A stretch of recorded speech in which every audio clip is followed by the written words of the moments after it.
Բարև ձեզ, Factor TV հյուրը արձակագիր գրականագետ Գևորգ Տեր-Գաբրելյանն է, ողջույն, պարոն Տեր-Գաբրելյան։ Այսօր Հայաստանի քաղաքական դիսկուրսը եւ բանավեճը ողողված է ատելության, բռնության, խոսքով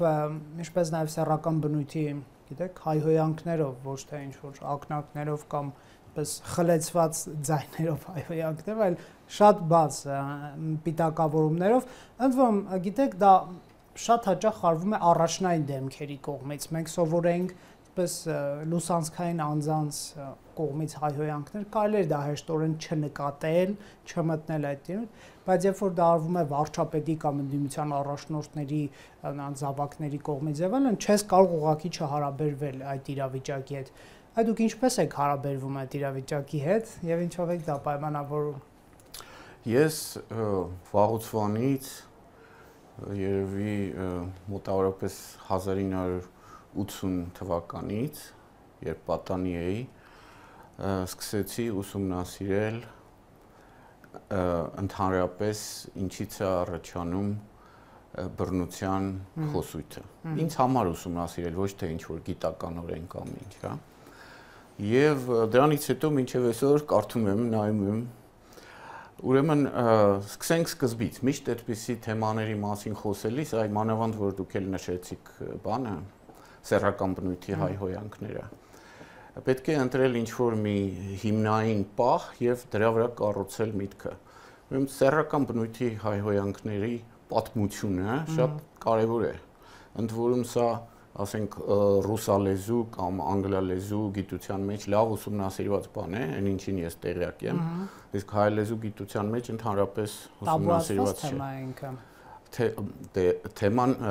ինքը հենց բառերն են տաբուացված, բայց գիտության կողմից ուսումնասիրման ենթակա հարցեր գոյություն ունեն, որոնք չպիտի որ տաբուացված լինեին, բայց դրանք էլ են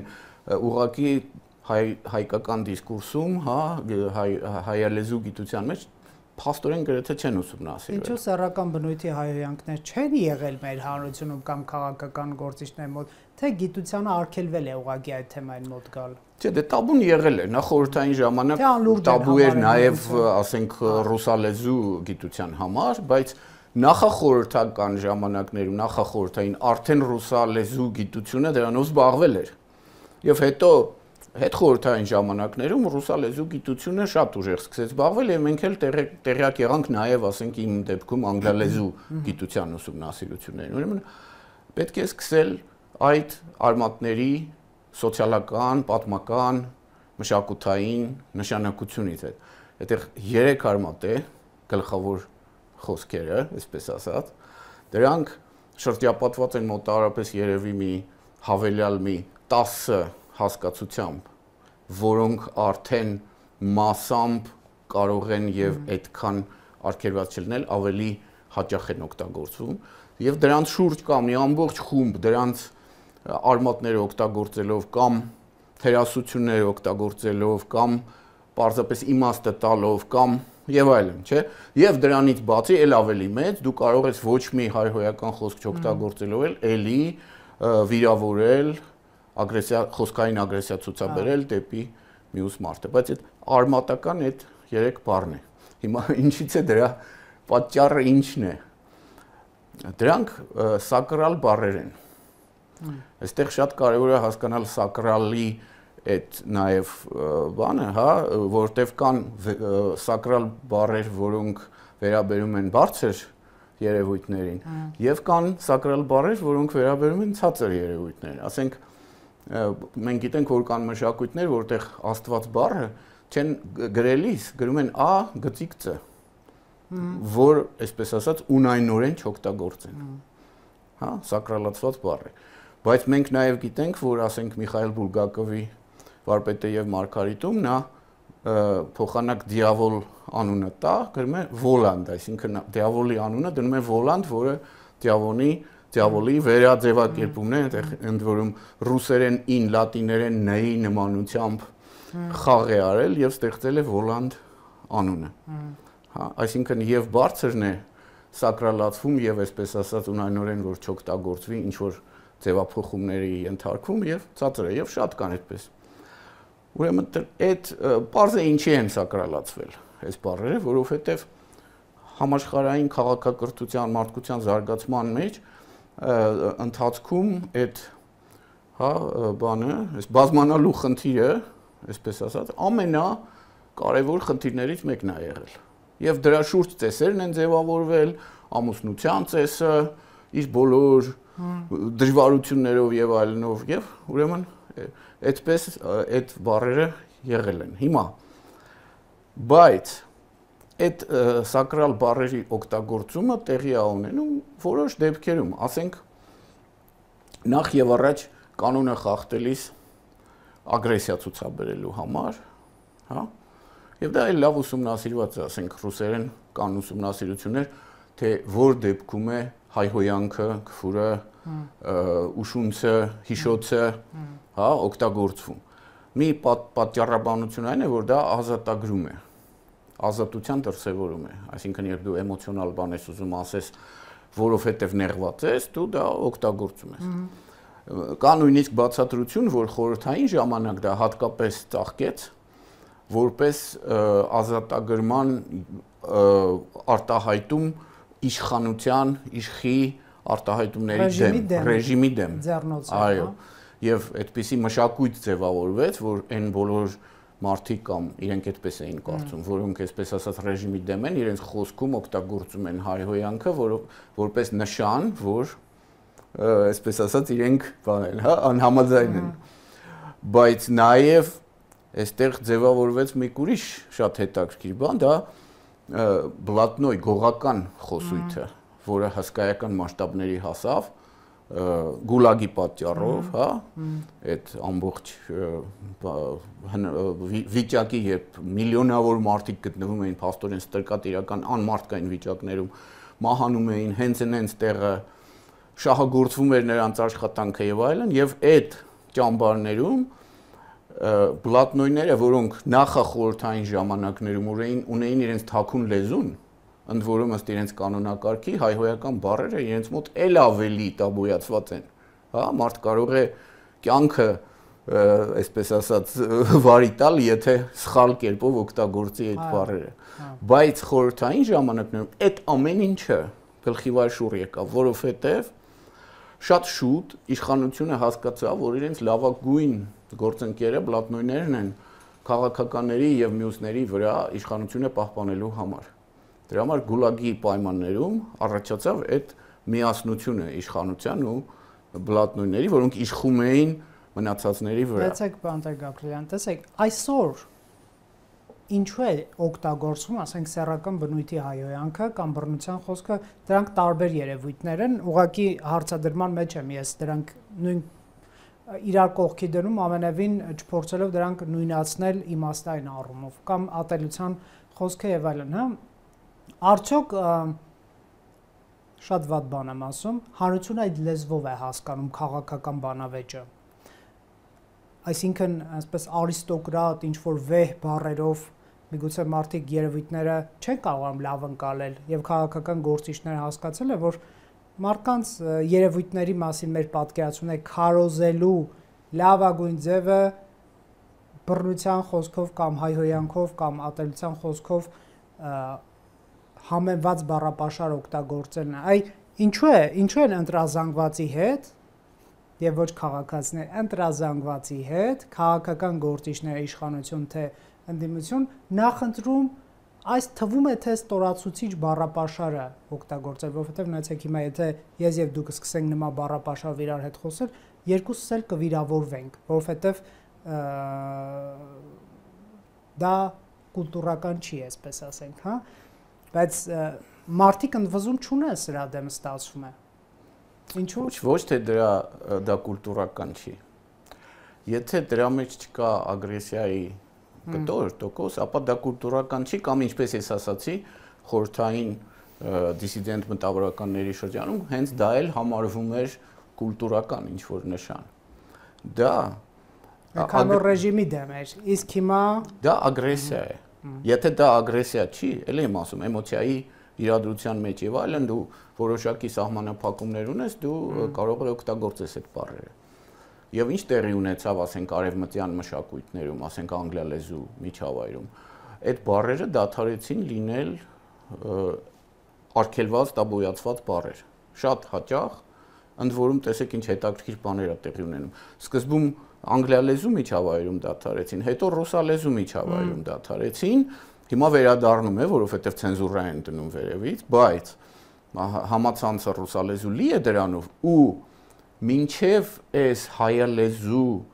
հայհոյանքների տարափի շատանալը մեր հայալեզու համացանցում ռուսերեն քֆուրները հայատար կերպով ազատորեն արդեն օգտագործվում էին, որովհետև դա արտահայտչա միջոց է դառնում, որոշակի ոճական երանգավորում ունի, նորմալացվում է, այսինքն ոճական երանգավորում ունի եւ իր մեջ այդ ագրեսիայի պահը չկա։ Խնդիրն ինչն էր։ Ասենք ես դա զգացի հենց որ գնացի դպրոց, երբ 7 տարեկան էի դեր խորհրդային միջավայրում, որ այդ սեռական կոնոտացիա ունեցող բառերը օգտագործվում են ոչ թե էմոցիա արտահայտելու համար, ոչ թե բուն գործողությունները արտահայտելու համար, այլ մարդու արժանապատվությունը խոցելու համար։ Այսօր էլ է այդ նպատակով արվում։ Մարդը ունի երկու մարմին, ֆիզիկական մարմինը եւ արժանապատվության մարմինը, ներքին մարմինը։ Ճիշտ ինչպես ֆիզիկականդ եթե վիրավորես, ցավ է, արյուն է եւ այլն, նույն կերպ արժանապատվության մարմինը։ Եվ երբ դու խոսքով վիրավորում ես արժանապատվության մարմինը, խոցում ես, մարդը միշտ ապագան է պլանավորում։ Դրա համար նրա երևակայության մեջ իսկույն ամբողջ շարքը, պարտադիր չի գիտակցորեն, բայց ամբողջ շարքը դասավորվում է, որ սրանից հետո դու իմ ֆիզիկականն ես խոցելու եւ ի վերջո ուզում ես ինձ ոչնչացնել։ Հենց այդ մեսիջը այդ գուլագային մշակույթից եկավ, որ ագրեսիվ խոսքը ընդհանրապես եւ մասնավորաբար սեռական բնույթի հայհոյանքները խոցելով քո արժանապատվությունը ուզում են քեզ վերացնել, այսինքն երբ ասում են ծնողին են հայհոյում, ինչ են հայհոյում իրականում, հայհոյում են տոհմը, մի քիչ էլ ընդհանրացնենք ազգը, այսինքն ասում են, որ քո ազգը չպիտի գոյություն ունենա, մարդու մեջ ինքնապաշտպանության բնազդը այնքան շատ է, որ նա շատ արագ ու ուժեղ է զգում այդ դեպքերը, ուրեմն այդ բառապաշարը, եթե նրանից դուրս չի գալիս ագրեսիայի պահը, ինչպես արևմտյան, ասեմ, էլի եմ ասում, անգլիալեզու տարածքներում տեղի ունեցավ եւ այնտեղ էլ դա կարող է ագրեսիան վերադառնալ, բայց եթե չկա դրա մեջ ագրեսիայի պահը, ինքը դադարում է լինել խնդիր։ Խնդիրը ինքը երբ դրա մեջ կա ագրեսիայի պահը, երբ դա հայտ է, որ ես կխոցեմ քո արժանապատվությունը։ Դառնում է սպառնալիք, կոչ, սպառնալիք։ Այդ դա խնդիր է դառնում։ Իսկ մեր հայաստանյան հանրությունը այս բառապաշարի, այս որակի բանավեճի կամ բառապաշարի կամ իրար թիրախավորելու կամ իրար ոչնչացնելու այդ բեմականացման սցենարի մասնակից է, թե պատվիրատու, պարոն Տեր-Գաբրիելյան, որովհետև եթե պատվիրատու է, ուրեմն մենք խորը փոսի մեջ ենք, որովհետև ինչպիսի պատվեր, այնպիսի կատարում քաղաքական գործիչների կողմից։ Նա ինչ որ իմաստով պատվիրատու է, բայց ես նկատի չունեմ, որ ուզում ցանկանում է։ Բայց սա, ինչպես շատ ուրիշ հարցերում, հետամնաց ուշացած հասարակություն է։ Ինչու եմ ես անընդհատ ընդգծում, որ անգլիալեզու աշխարհում դուրս եկավ այդ խնդիրը։ Հա, ֆրանսիալեզու աշխարհում ընդհանրապես գոյություն չունի։ Եթե ինչ-որ մեկը ասի ես քո մայրիկին, կասեն դա քո ու իմ մայրիկի գործն է։ Նրանք դա նույնիսկ չեն ընկալում որպես ոտնձգություն։ Հա։ Ինչու տեղի չունեցավ այս հասարակության մեջ եւ հիմա է տեղի ունենում, որովհետեւ այդ հետազոտությունները, մշակութային այդ աշխատանքը տեղի չեն ունեցել, որպեսզի այդ ագրեսիան դուրս գա եւ միայն հետազոտությունները չի իհարկե մարդկային հարաբերությունների խնդիր կա այդտեղ։ Ես էլ եմ ասում, ինչու ես դպրոցում ընդգրկվեցի 6-7 տարեկանում այդ մթնոլորտի մեջ, հիմա չգիտեմ այսօրվա երեխաները դպրոցում են ընդգրկվում, թե կան այդպիսի դպրոցներ, որտեղ չեն ընդգրկվում եւ այլն, բայց բնականաբար, ասենք դա իմ ընտանիքի մեջ չկար, իմ նույնիսկ բակի մեջ չկար, երբ ես դեռ դպրոց չէի գնում, հա, դա սկսվեց դպրոցից, այսինքն երեխան դուրս է գալիս հասարակություն եւ առաջինը ինչին նա հանդիպում է, դա ագրեսիան է իր ինքնության դեմ։ Հիմա ինձ թվում է, ինչքան ես գիտեմ, ինչքան ես լսում եմ ավելի երիտասարդ երեխաների ծնողներից, որոնք ունեն համապատասխան տարիքի երեխաներ, շատ չի փոխվել վիճակը։ Էլի կան իհարկե լավ դպրոցներ, դասարաններ եւ այլն, բայց այդ բռնի հարաբերությունը մնում է այն առաջին փորձը, որ պատանի երիտասարդ զանգվածը երեխան առաջին անգամ դեմ արդեն դուրս է գալիս։ Նա պիտի փոխանակ նա զգա ընդհանրությունը, փոխօգնությունը եւ այլն, այդ արժեքները նա պիտի սովորի դիմագրավել։ Իսկ դիմագրավում ես դու ռեակտիվ կերպով ընդունելով այդ ցածր ստորին բառապաշարը։ Եվ այդ ցածր ստորին բառապաշար եւ մշակույթը վերցնելով, կլանելով, փորձառություն ձեռք բերելով ողջ մնալու այդպիսի շրջապատում երիտասարդը գնում է զինված ուժեր եւ տասնյակ հազարավոր երիտասարդներ այդ փորձով գնում են զինված ուժեր եւ մենք ունենում ենք ինքնասպանություններ, գողություններ, հետո այդ երիտասարդները գնում են հասարակություն եւ մենք ունենում ենք բռնությունը ընկալող հասարակություն, հետո դրանցից որոշները ընտրվում են падգամավորներ, վարչապետեր, ընդդիմության առաջնորդներ եւ մենք ունենում ենք մի հիասքանչ հասարակություն։ Հիմա պետք է մտցնենք, այսպես ասած, մի խոշոր փոփոխականը, դա համացանցի գալն է։ Այսինքն մինչ 20 տարի առաջ, մինչև սոցիալական ցանցերի առաջանալը, գոյություն չուներ այն ամբողջ մանիպուլատիվ գործիքակազմը, հա, որը գոյություն ունի շնորհիվ համացանցի եւ սոցիալական ցանցերի գալուն այս աշխարհ եւ քաղաքական նպատակով իշխանության համար պայքարի նպատակով դա այդ հիբրիդային պատերազմ կոչվածը, հա, այդ համացանցի օգտագործումը դարձել է գլխավոր գործիքներից մեկը։ Ընդհանրապես իշխը պահպանելու, իշխի հասնելու համար հիմա շատ ուժեղ օգտագործվում է բնականաբար հանրությանը մանիպուլացնելու, այո, համացանցը, սոցիալական ցանցը։ Ուրեմն այստեղ մենք ունենք ոչ թե ինչպես արդեն դուք էլ նշեցիք, որ ոչ թե այսպես ասած անկեղծ ագրեսիան, ինչ որ բանից դու բորբոքվեցիր եւ հարցրեցիր, այլ մանիպուլատիվ, դա գործիքակազմ է արդեն։ Եվ դա մենք կարող ենք արձանագրել, երբ տեղի ունեցավ Հայաստանում։ Դա տեղի ունեցավ 2018-ի վերջերից, 19-ի սկզբներից, երբ իշխանափոխությունից հետո 1-2 երիտասարդ փորձնականորեն սկսեցին այդ բառերը, սեռական բնույթի հայհոյանքները մեջ գցել համացանց։ Եվ հետո դա սկսեց զարգանալ, ամրապնդվել, հա, ծավալվել։ Հաջան ընկալվել միգուցե, եթե չի ընկալվում եւ դիմադրություն է լինում, ինքը չի ծավալվի եւ չի։ Խնդիրն ինչն է, որ քանի որ այլ հասարակություններում այդ process-ն արդեն եղել էր, ներառյալ հենց Պուտինի կողմից իր բազում ճառերում, որոնք նա արտասանել էր տարիներ շարունակ,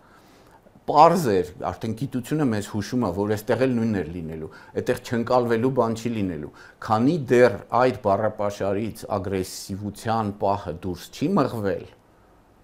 դա չի կարող չընկալվել, դա մնում է մանիպուլատիվ գործիք, որովհետև դա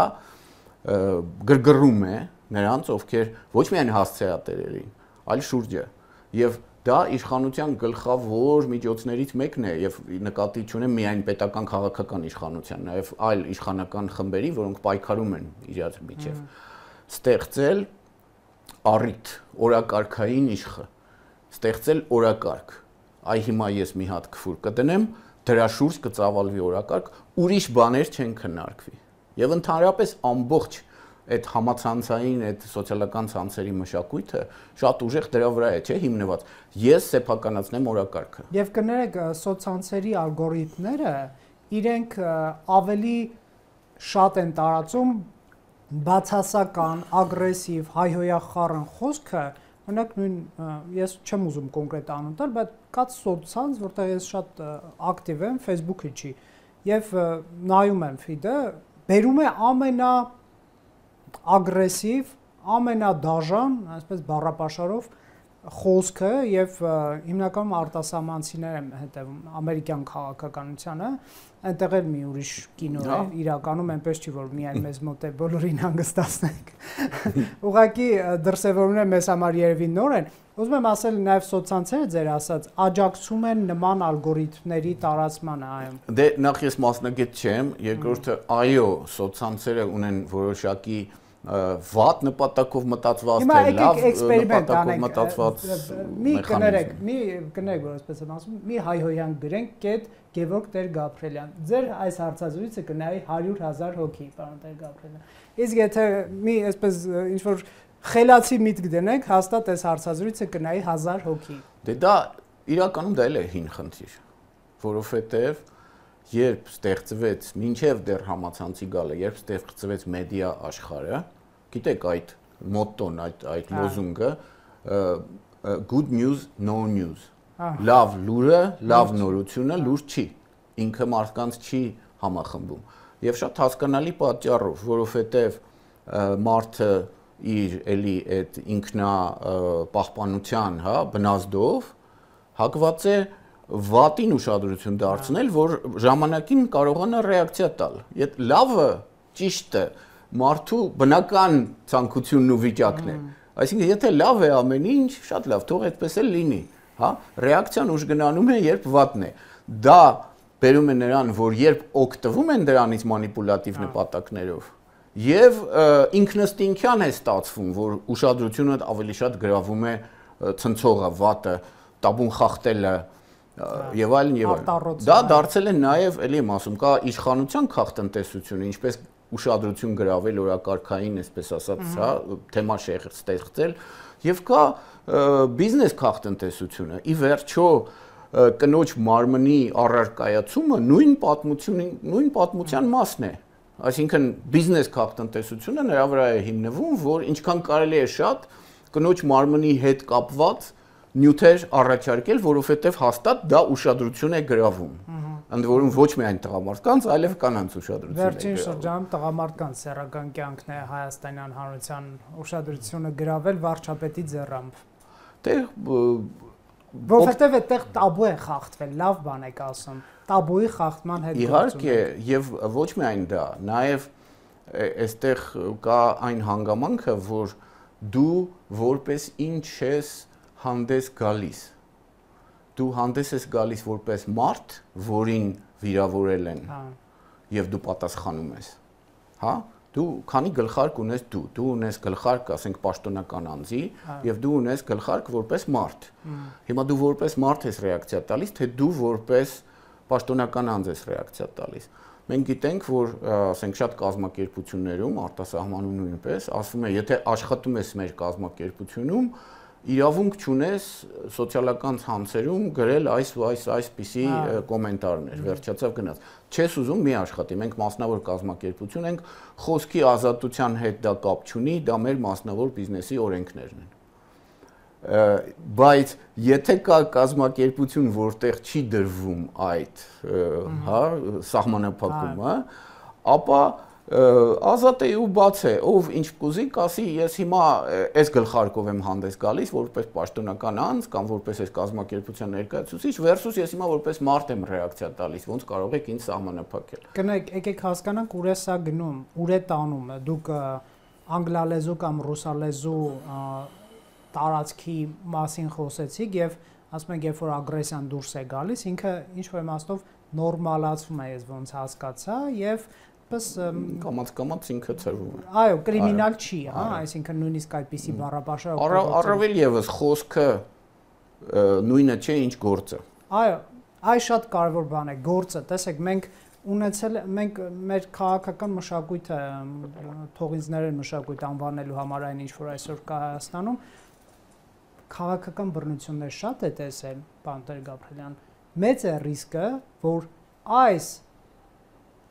իրականությունը կարող է հեշտորեն ներհասարակական բախումների եւ մեծ բռնարարքների տանել, այսինքն իհարկե քաղաքական գործիչները թիրախավորում են եւ հանրությանը բաժանում են մասերի, որովհետեւ առանց դրա իրենք չեն կարող ունենալ ընտրազանգված, այդ թշնամանքը իրենց անհրաժեշտ է, որ ընտրազանգված մեծացնել ինչ որ մի պայքարի բան է, չէ՞, պետք, հակառակորդ է պետք, որից երկիրը փրկելու նպատակով դու կոնսոլիդացնում ես մեծ զանգվածներ եւ գնում ես ընտրությունների։ Դա միշտ է մեզ մոտ եղել։ Բայց այս բառապաշարի օգտագործումը մեր պարագայում եկեք խոստովանենք վտանգը փողոցում արդեն բռնության ակտեր ունենալն է նման իրողությունների պարագայում։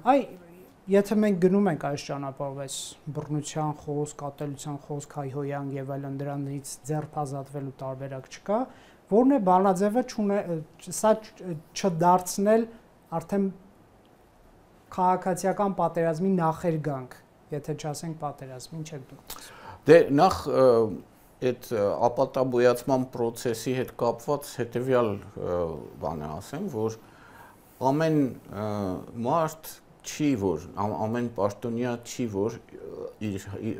միմյանց հավասար ազդեցիկություն ունեն։ Որ կան, էլի եմ ասում, օրակարգ ստեղծող հաղորդագրություններ, որոնք շեղում են հասարակության ուշադրությունը եւ այդպիսով հասարակությունը չի զբաղվում մեկ այլ հարցով, որով կարող է զբաղվել։ Դա պետք է լավ հասկանալ։ Օրինակ վարչապետի գրառումները։ Վարչապետը լինի թե, չգիտեմ, ինչ որ շատ այլ հանրահայտ մարդ կամ այլ երկրի նախագահը կամ ով եւ այլն, նրանք ստեղծում են օրակարգ։ Եվ հսկայական քանակությամբ մարդիկ գնում են այդ օրակարգի հետևից։ Ինչ հետևություններ պետք է անել դրանից, որ ընդհանրապես համացանցը, սոցիալական ցանցերը ստեղծում են օրակարգ, որի մի խոշոր մասը պսևդո օրակարգ է, վաղը մոռացվելու է։ Փուչիկ է։ Այո։ Ուրեմն քեզնից ժամանակ է խլում, մենք գիտենք, որ արդեն այդ հիվանդությունը կա, այդ համացանցից կախվածությունը, հա, սոցիալական ցանցերից կախվածությունը։ Եվ գնանք նյարդային ֆոն է ստեղծում, լավացություն, թշնամանք, հայհոյանքի բռնության մտնող։ Դե այդ իր հերթին, բայց գլխավորը, որ մարդուն շեղում է իր ամենօրյա, առօրյա գործունեության բովանդակությունից, այսինքն պիտի դու գնաս գործ անես, նստած ներվայնանում ես ու կարդում ես ու պատասխանում ես ու եւ այլն եւ այլն։ Մեկնաբանություն ես գրում, մտնում ես պատերազմի մեջ։ Այսինքն այստեղ նախ եւ առաջ անհատական պաշտպանությունն է կարևոր։ Անհատը իրեն պիտի սահմանափակի։ Ուրիշ ձև չկա։ Սա մի մասը պատմության։ Պատմության մյուս մասը այն է, որ իրոք մարդկանց վարքը շատ ուժեղ պայմանավորվում է որոշակի բաներով, հա, այդ օրինակներով, այն օրինակներով, որոնք նրանց կողմից որպես օրինակ են հասկացվել։ Ես դրա շատ լավ օրինակը ունեմ, երբ Էլեկտրիկ Երևանն էր տեղի ունենում, շատ բազմագույն մասա էր, չէ՞, այնտեղ։ Ու ես Բաղրամյանով քայլում էի, մեկ էլ տեսնեմ պատի տակ շարված սև տրեքը, սև ծիծակ կոշիկներով, սև հագած եւ այլն, սենց ուշադիր նայում են, թե այս ինչ կարնավալային վիճակ է, էլի, այստեղ ինչ որ խրախճանքա բան։ Իսկ ես երկար էի այնտեղ, որտեղ այդ են գիշերներ, որ վախում ենք, որ երեխեքին կջրեն, ու ծնողներով գնում գալիս էինք։ Մեկ էլ մի քիչ հետո նայեմ, տեսնեմ չկան։ Տենց մի 10 տղա էր, էլի։ Հետո մի քիչ հետո էլի մի ժամ, 2 ժամ հետո գնում գալիս էլի գիշերվա խորքում արդեն, տեսնեմ հետ են եկել, շորերը փոխած։ Կոշիկները գունավոր բոթասներ են հագել եւ այլն եւ այլն։ Այսինքն դու տեսնում ես ինչպես է ազդում գերակշռող դիսկուրսը մարդկանց վարքի վրա եւ ես դա շատ եմ տեսել եւ մենք ամենօրյա կտրվածքով կարող ենք դա տեսնել, ասենք, երբ որ հանրային հասարակական դիսկուրսը կոնֆլիկտային վիճակում է, ես էլ մի ժամանակ դպրոցի կողքն էի ապրում եւ վերևից տեսնում էի, որ դպրոցից դուրս են գալիս երեխաները եւ ռազմիրատներ են սկսում անել։ Երբ որ այդ կոնֆլիկտային վիճակը վերանում է, դուրս են գալիս եւ խաղում են,